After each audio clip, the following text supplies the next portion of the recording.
Sawadika, good morning to those in Australia and afternoon to New Zealand. Welcome to our third webinar on Friday morning with Amazing Thailand. Thanks everyone for tuning in to our soft adventure topic today. My name is Sherly Handjojo, Tourism Authority of Thailand Marketing Manager. I will be hosting you today and in the next couple of weeks. I'm sure you have heard about our Amazing Thailand Specialist website. It's our newly launched agent training program. If you haven't registered yourself, please do so. The modules are created so that everyone is up to date with the current situation in Thailand, each region's unique selling points, and of course, recommending the right products and itinerary that match with your client's needs. Everyone has a good chance to win. There are numerous prizes from Coles gift vouchers, bed and breakfast packages, when we can travel back to Thailand again, and beautiful TAT care pack with insulated thermos and cups for those residing in New Zealand. A little bit of housekeeping. This webinar is recorded and will be posted on Amazing Thailand Specialist site. For those who have missed the first two sessions, you can access them now online at your convenience. Please stay with us until the end. There is a quiz with 3 prizes up for grabs this week. For those who can send their answer to us the quickest, and they must also complete all modules on Amazing Thailand Specialist.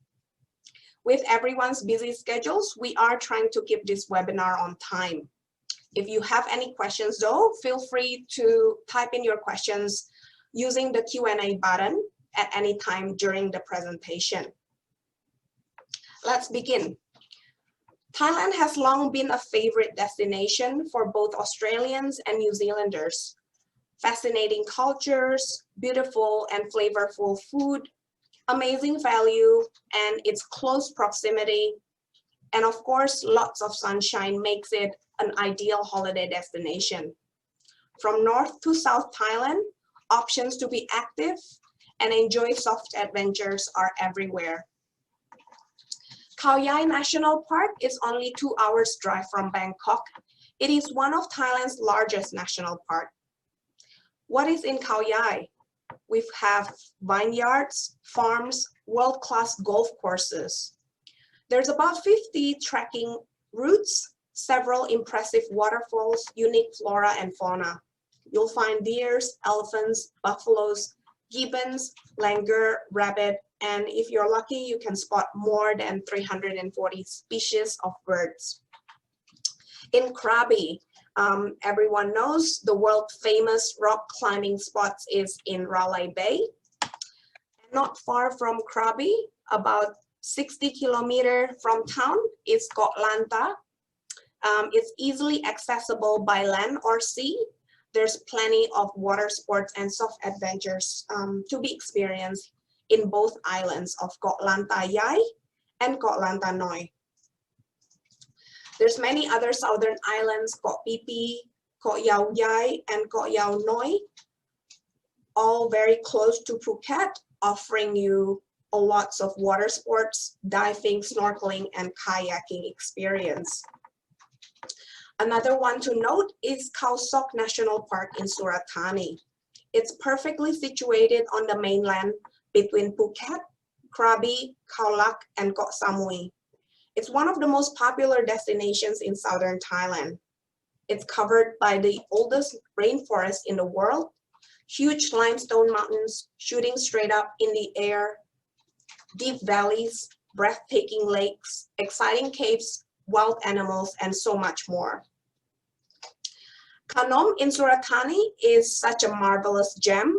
Untouched beaches, jungle-clad mountains, turquoise and warm sea, and its rich land is full of rubber, fruits, and green golden rice paddies.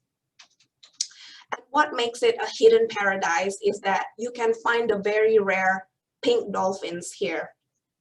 This place is not commonly known by foreign tourists. At the moment, only a few domestic tourism are familiar with Khanom. Chiang Mai and Chiang Rai in the north, it's gorgeous land with rich Lana culture. There's plenty of soft adventures by visiting elephant sanctuaries, plenty of zip lines experience, water sports, and many more. So a bit about new normal. Since the beginning of July 2020, there's 127 national parks across Thailand has reopened with the new normal procedures. Tourists must register their visits in advance through mobile application QQ. The pre-registration can be done 15 days in advance, allowing park officials to limit the number of visitors for each park. They are always required to observe social distancing rules, wear a mask, and if you need to learn more information, please check tatnews.org. Without further ado, I'd like to introduce you to our guest speaker today. Gauderic Harang is the General Manager of Anantara Golden Triangle Elephant Camp and Resort. Prior to joining Minor Hotels, Gauderic spent over a decade in hospitality management, working at Plaza Athene Paris, Hilton Paris, and Pullman Paris Tour Eiffel. In 2013, he relocated to Thailand to join Swiss Hotel Resort Phuket, followed by a role of Director of Operations at Fairmont at Quebec, Canada. Gauderic joined Minor Hotels in 2016. As resident manager, he led the refurbishment planning of the beach villas at Anantara Daegu, Maldives, and has acted as GM for the cluster of Anantara Daegu, Valley, Naladu in the Maldives in 2018, before he was appointed as GM of Anantara Golden Triangle Elephant Camp and Resort. He loves adventure and discovering the world, a very curious person and passionate of different cultures and discovery. Welcome, Gauderic. Okay. Gauderic, can you please describe a little bit about Anantara Golden Triangle and the jungle bubbles, please? Yes, the bubbles are fully air-conditioned. The air conditioning is not enough for 2 p.m. in the afternoon in a tropical environment. That's also the reason why the activity only starts at sunset time and ends in the morning around 8 a.m. Following the night. It's really, really fantastic. You know, I have to say we're really proud about it. You get to see elephants laying down to sleep, which is something which is quite rare. You get to see them interact at night and act in very different ways. The way I always mention it to our guests, it's that you're not looking for a good night, you're looking for an adventurous night, despite the luxurious furnishing of the bubbles. Well, the elephants look a bit little. Are they still really young? No, they're so no. cute. You're just so I think it's just a matter of perspective. First of all, they're not African elephants, they're Asian elephants, meaning that they are about 3 meters high. African elephants would be higher. And then the bubbles are perched on a wooden deck in order to have a better overview of the elephants, to see them from everywhere. So that could be one of the reasons why you believe they're small. But if John later on gets down from the bubble and gets close to them, you'll see that they are actually, well, rather large animal. They weight between 3 and 4 tons, all of them. So wow, amazing. I'm really wanting to picture myself coming to sleep tonight with the jungle bubble experience. Thank you for sharing that, guys. So my next question is, what kind of health and safety procedures are implemented now to prevent the spread of COVID-19? So as you mentioned a bit earlier, you know, I mean, a lot of new normal things happening in Thailand. The first thing I'd like to mention is Thailand has been ranked #1 as you know, by the World Health Organization and by different studies in terms of COVID fight. There hasn't been a single internal spread of the virus and transmission of the virus for over 100 days now. The government has set very, very stringent, measures in order to ensure that everything stays under control, and we've had very little case. So on top of that, obviously, Anantara being a very reputable brand, we've set our program called Stay with Peace of Mind, which reinforces all the very good things we were doing. Obviously, we're professional of hospitality, so we've always had very strict standards of hygiene and cleanliness, but these are even reinforced now. All our team members are wearing face masks. The face mask we've done ourselves following the recommendations from the CDC, because we're quite strong on sustainability, and we didn't want to impact the environment. So we took our old bathrobes in the result, and then we shaped face masks for all our team members, face masks that display the legendary Thai smile, because Thailand is the land of smiles. So yeah, I think it's one of the fantastic things that we've done.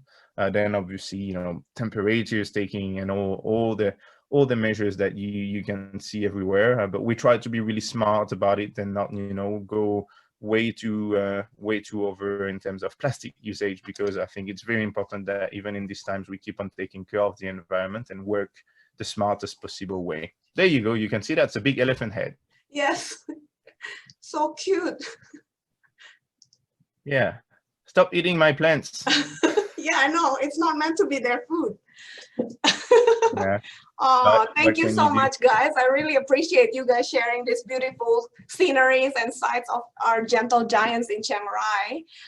So we have a few live questions actually about air conditioning. I think you did mention earlier, Gauderic, that there is air conditioning in the bubble, right? Correct. There is air conditioning in the bubble that enables the bubble to cool down to as much as you want during the night. One of the things to take in consideration is that the jungle is humid out there and warmer. So if you want to have the bubble at 15 degrees at night, when the temperature is warmer out there, it creates a bit of condensation. So usually we recommend to keep the temperature at 20, 21. However, it's possible to cool down the bubbles at very low temperatures. But 20, 21 degrees is good at night. That's perfect in the jungle. Wonderful. So I think you have been living in Chiang Rai for 2 years now. What would you suggest for the first-time visitors if they had only 72 hours in Chiang Rai?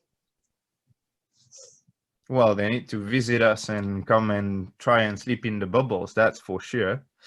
No, but one of the main thing, obviously, which is really nice. So I mean, we've got a lot, right? Thanks for sharing all these pictures.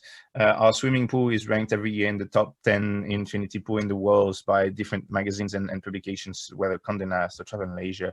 The view that you have on the Myanmar and Laos are really amazing, and you can see the elephants from there.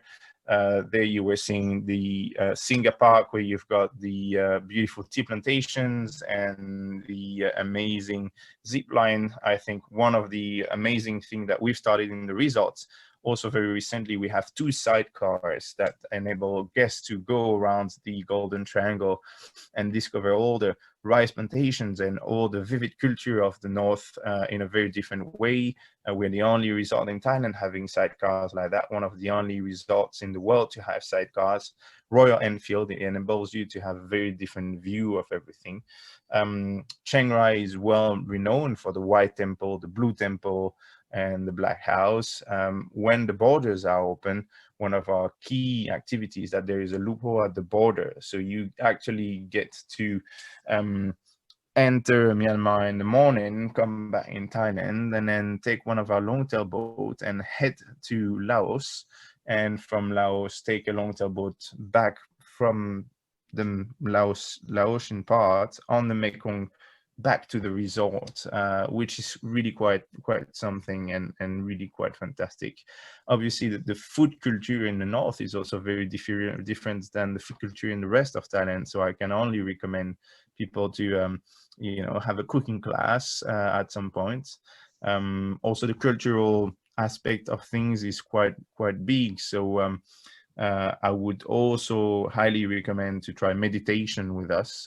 We have a Thai monk that speaks fantastic English, that is 75 years old, with an amazing life story that we work with in a local temple. And so you get to learn proper Buddhist meditation with him, and so on and so on. I mean, it's I'd say 72 hours is probably too short of a time, actually. Wow, that's really amazing. Can't wait to go back to Chiang Rai again.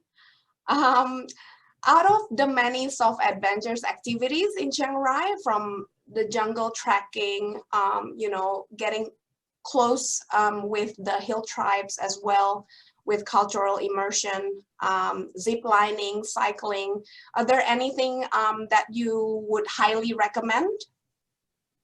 100% trekking, you know, trekking through the jungle. It's a quite mountainous area, actually. You've got, so the plain of Chiang Rai is at about 400 meters high, and then it goes up to Doi Tung to 1,500 meters, and you get to trail through the jungle from, you know, bottom to the top, and these are beautiful jungle treks that lead you from temple to temple. These are treks that people have been using for generations and years, right? And then when you have celebrations, they use these, so you can trek through these nicely, or you can trek run. You know, I mean, I myself very often take guests that are courageous enough to, you know, wake up quite early, because you want to avoid the heat of mid of the day, and then we go running up to the temple, and then running down to other path. This is Pahi Coffee, right? So the trails lead up to there. It's really fantastic, and you get to meet the hill tribes while you're running down, get a little coffee there, and then run down the hill. So it's really fantastic. There is a lot of different cultures. You can also go and visit Truy Phong tea plantation, which is very close, and Truy Phong was set up by Chiang Kai-shek troops that fled China in the 1960s, and so it's an amazing tea you get to have over there, on top of all the coffee culture from the north. So definitely, I mean, that's one thing I always recommend, and try and go and visit one of these hill tribes. Wonderful. Lau, you've mentioned a little bit about Northern Thai food. Do you think there's a certain unique taste to Northern Thai food, and what would be Gauderic's top 3 must try? Certainly there is. Northern Thai food is something that is more and more renowned for itself as really a single asset of the Thai food culture. The khao soi gai, right? Obviously, as first is a yellow curry with yellow egg noodles with chicken, which is very famous in the north. Absolutely amazing. And then it kind of represents for me the fact that the food in the north is less spicy, probably, or different spicy than the south, and a bit more heavy. I mean, you got to see that in the north in December, January, the temperature at night can come down to 5 degrees, right? It's rather cold. That's the khao soi gai. There you go. Perfect. Fantastic coordination, Sherly. And so this will highlight, I tend to think, because it's a different kind of spiciness, you tend to feel more the flavors, right? Then the northern cuisine uses a lot of pork in what they're cooking, right? So the northern sausage is really fantastic. That's something which is really nice, kind of garlicky. Well, there you go, you see it here again. It's really something you want to try. And then all the different usage of porks, right? I mean, you're going to have crispy pork, you're going to have a namplik namplo, which is going to be blood sausage, right, which is similar to French boudin noir, actually, which is quite interesting. And I would also recommend, obviously, that the region is famous for its river fish, whether it's tilapia or Chiang Rai river prawns. So these are always things that I recommend to everyone coming up there. Wow, that makes me hungry just looking at this beautiful food. Thank you, Gauderic. Is there a good time of the year to visit Chiang Rai? Perhaps if there's in conjunction to certain festival that guests could experience? Oh, the question should be, is there a bad time to visit? No, all time throughout the year, right? I mean, it's all going to be different. So if you're coming at the moment, and since pretty much early July, it's rice planting season. So it is one of my favorite season, I have to say, because everything is so green and lush, and you can see all these. It's very different from Bali, where you have all these stepped rice fields, right? Everything is large and flat, and you've got the mountains, and you can go and you can see rice for miles. I mean, it's absolutely amazing, and the colors are so nice. Even if the sky might get green at some point, the contrast between the green and the gray of the sky is absolutely stunning. And then, as I mentioned, December to February, the temperatures tend to get cooler. So it's absolutely amazing to, be there. We've got a massive fire pit in our bar that we lit on, and then we do roasted marshmallows at night by the pool. So you get to come and enjoy these 5 degrees temperature, see everybody, dressed a bit warmer and wearing different things, and it gives a lot of different things. So it's any time of the year is very good, obviously, right? It kind of depends of your availability, I would say. That's great. Thank you, Gauderic. And I think before we ask the last question, John, can you flip your camera to yourself? I'd like to introduce you guys to John Roberts, the Group Director of Sustainability for Anantara. He's our hero who's been on camera with these amazing elephants. Good afternoon, everybody. How are you? How is everyone? Or good morning to you, I guess. So why don't I direct this question to you, since you are the Director of Sustainability / Elephants. Sure. So the world has become more aware of corporate social responsibility. Are there any activities that Anantara Golden Triangle is doing on this topic? Well, I mean, the elephants, I think, are the key one. We have, not only do we have the 23 elephants on site and doing all of these things for them, as Gauderic mentioned, but we do have our own elephant foundation that's looking after elephants all over Southeast Asia. Really, we have our own 18,000 hectares we protect in the wild. We have a project in Khao Yai, helping people where elephants come out and eat their crops in the afternoons or overnight. We have Project Dad's hitting me with her tail, by the way. I'm too close. Don't do this at home, by the way. I know these. I've known these elephants for 15 years, so I try this. And then, we're looking after vets all across northern Thailand and all sorts of other things to try and make sure that the elephants are as well looked after in captivity as they can be and protected in the wild. So that's, I think, the main CSR side of what we do. We just last Sunday invited some kids in from a local orphanage to come and not only see the elephants, but see the hotel and learn about what's going on and have some lunch with us. And then the other sustainability side of things is, of course, the energy saving and the lack of plastic waste. So we're very, very hot. I don't think you'll find a single piece of, even in the new normal, a piece of single-use plastic in front of house at the moment. And we're working on back of house as well to try and make sure that all of this area stays as green as possible and we have as great an effect as possible on that is really getting close now. As great an effect as possible on the natural environment, and we can learn from, and others can learn from what we do as well. So that's what we do up here, specifically on property, and then as Anantara and as the minor hotels, we have all sorts of projects around the world, which when we're allowed to travel, I was in charge of overseeing. But now I'm back to my roots, which is I've been an elephant boy here for 17 years. So very, very happy to be with the elephants again, and have been for the last 4 or 5 months, even though Dara is very happy to be with me. Wow, amazing. Gauderic, have you got anything else to add on anything? I think, a couple of things. The first thing is we can't wait to have borders reopening and to welcome back, any guests from international countries, certainly from Australia.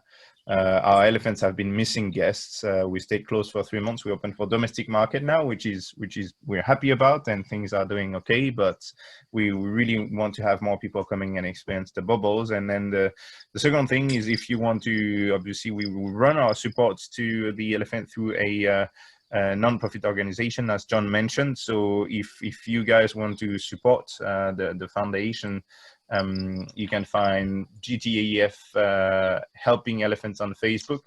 and then you can follow through the process for donation. An elephant costs a lot of money, and we usually need all the help from our guesting in the resorts and with all the activities they do to support them. So at the moment, obviously, any kind of help is always welcome. Thank you so much, both Gauderic and John.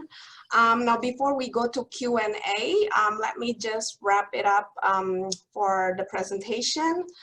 So Thailand has taken safety and health measures very seriously on every aspect of hospitality industry. The Amazing Thailand Safety and Health Administration, SHA, is a symbol you should look for when trying to find COVID-safe products or services. We are praying for the COVID vaccine testing and operation to be a success for everyone. And of course, for the sky to be open once again. It will be open, it's just a matter of when.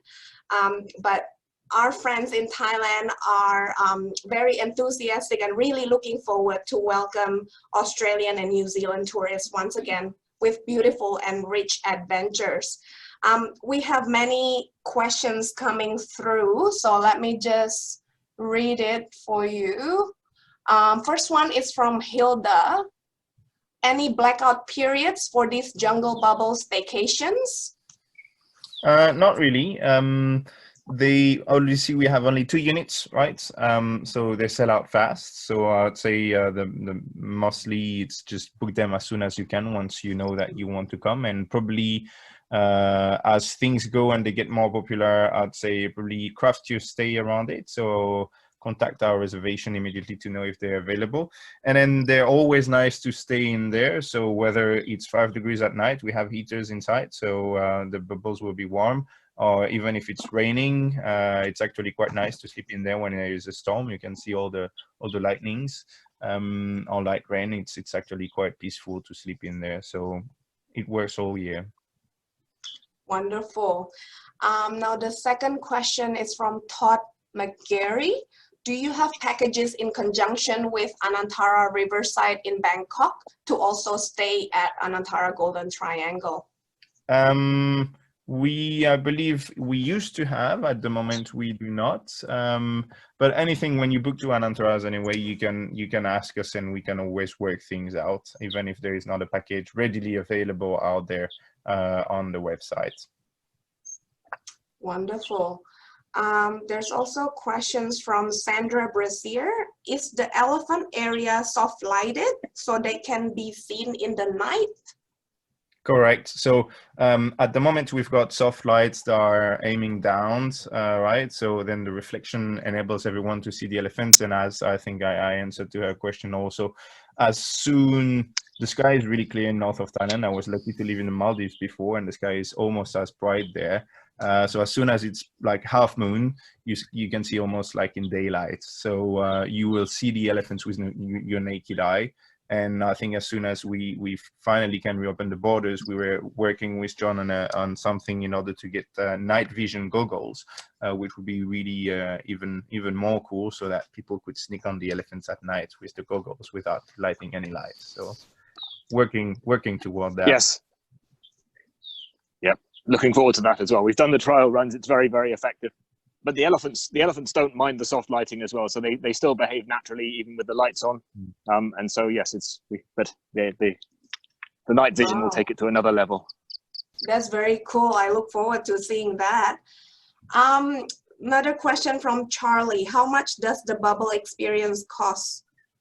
So this depends on the season, obviously, and then demand and opening of borders. But our regular prices would be starting from 20,000 baht per night, and this includes this is for 2 persons, and this includes the dinner. Okay, wonderful.